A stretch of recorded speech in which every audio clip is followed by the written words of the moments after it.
Hi friends, আজকে আমি তোমাদের দেখাবো মায়ের কিছু কাজ, যে মা কি কাজ করে দেখাচ্ছি। আর এটাও দেখাবো যে মা পাপার পয়সা কিরম করে বাঁচাচ্ছে। না দেখো মা, বলো তো কি কাজ করছো? আমি আমি বালিশে ওয়ার বানাচ্ছি। দেখাও একটা কেমন বানিয়েছো, দেখুন একটা দেখাও। এই যে আসলে কি, মানে আমি 3টে চাদর কিনেছি, প্রথমে 2টো কিনেছি, তারপর ভাবলাম এর তো ওয়ার কিনতে হবে, ম্যাচিং পাবো কি পাবো না জানি না।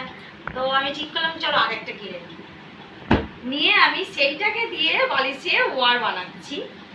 আর বালিশের ওয়ার 4টে, মাথার বালিশের ওয়ার 3টে, 5 বালিশের ওয়ার হয়ে গেছে। এবার এইগুলো যদি আমি বাইরে কিনতে যেতাম এর দাম কত হবে?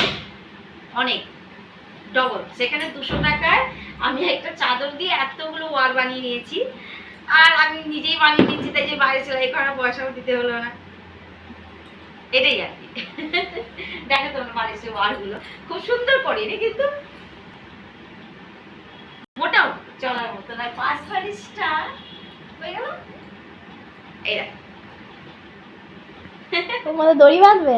এই তো দড়ি বাঁধা জায়গা করেছি, সব করেছি। একটু একটু পারি আমি, ওইটুই করি।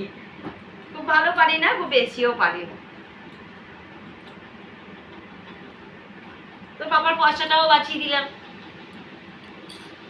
তবু তো বলে কি করো সারাদিন ঘরে বসে। পাপা দেখবে ভিডিওটা, তখন বলবে ব্লগটা ছাড়ার পর।